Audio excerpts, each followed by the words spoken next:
નમસ્કાર વિદ્યાર્થી મિત્રો, આજે આપણે અંગ્રેજીમાં સાદા ભવિષ્યકાળના ટુ બીના રૂપો વિલ બી, શેલ બીનો ઉપયોગ શીખીશું.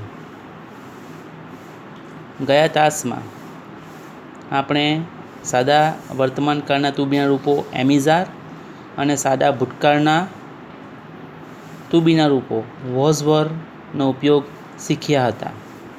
અહીં આપણે ભવિષ્યકાળના ટુ બીના રૂપો વિલ બી કે શેલ બીનો ઉપયોગ શીખીશું.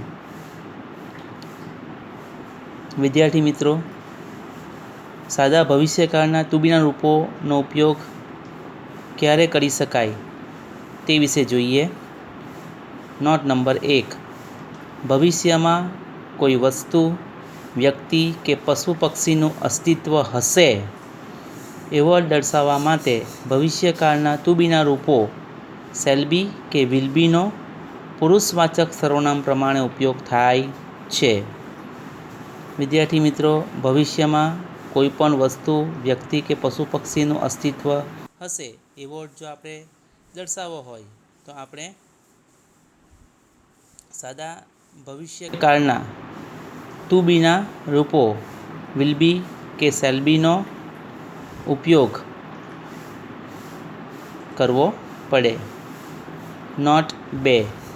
ભવિષ્યકાળના ટુ બીના રૂપો કોઈ ક્રિયા સૂચવતા નથી.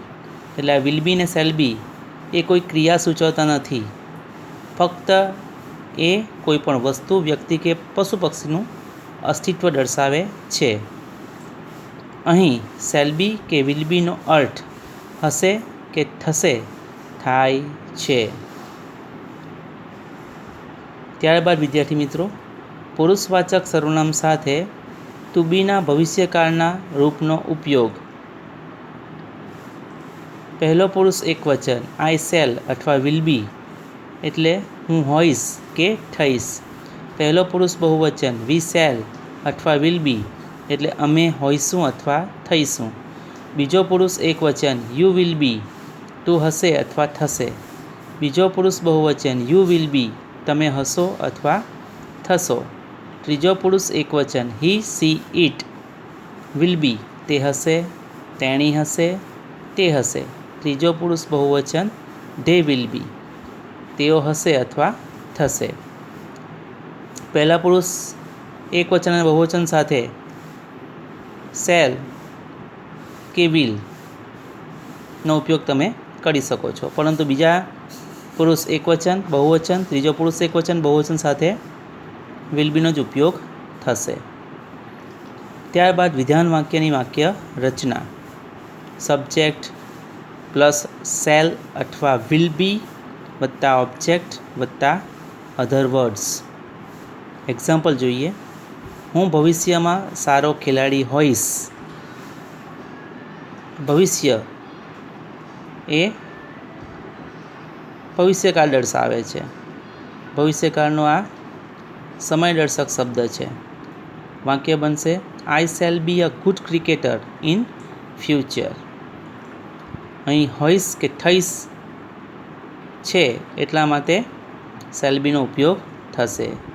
અહીં કોઈ ક્રિયા થતી નથી, માટે ભવિષ્યકાળના ટુ બીના રૂપ શેલ બીનો ઉપયોગ થશે. તું આવતીકાલે અહીં હશે. આવતીકાલ ભવિષ્યકાળ દર્શાવે છે. વિધાનવાચક વાક્ય છે you will be here tomorrow. Vinay ભવિષ્યમાં શિક્ષક થશે. Vinay will be a teacher in future. Neha એક સારી નૃત્યકાર થશે. Neha will be a good dancer. આગળ જોઈએ. ગાય આવતીકાલે આ ઝાડ નીચે હશે. અહીં પશુનું અસ્તિત્વ દર્શાવવામાં આવેલું છે. વિધાનવાચક વાક્ય છે a cow will be under this tree tomorrow. અમે ભવિષ્યમાં સારા નાગરિકો થઈશું. We shall be good citizens in future. તેઓ આવતા તાસમાં મેદાન પર હશે. આવતો તાસ ભવિષ્યકાળ દર્શાવે છે. વિધાનવાચક વાક્ય છે. They will be on the ground in the next period. ત્યારબાદ નકાર વાક્યની વાક્ય રચના. સબ્જેક્ટ પ્લસ સેલ અથવા વિલ વત્તા નોટ વત્તા બી વત્તા ઓબ્જેક્ટ વત્તા અધર words.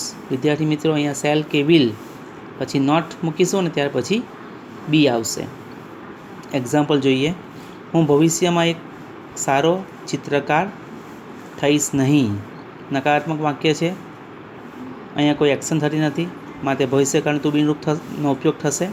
I will not be a good artist in future.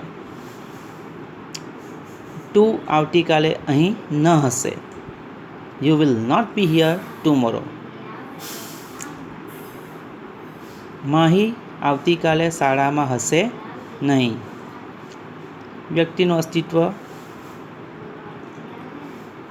નથી એવો અર્થ અહીં દર્શાવવામાં આવેલો છે. નકારાત્મક વાક્ય છે. Mahi will not be in a school tomorrow. Raj આવતા અઠવાડિયે અમેરિકામાં હશે નહીં.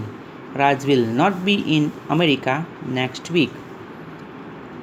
પક્ષીઓ અહીં હશે નહીં. The birds will not be here.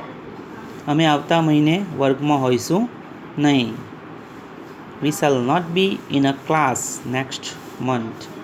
તેઓ ત્યાં હશે નહીં. They will not be there. વિદ્યાર્થી મિત્રો, નકાર વાક્યની વાક્ય રચનામાં કરતાં પછી વિલ કે શેલ પછી નોટ ને પછી બીનો ઉપયોગ કરી વાક્ય નકારાત્મક બનાવી શકાય છે.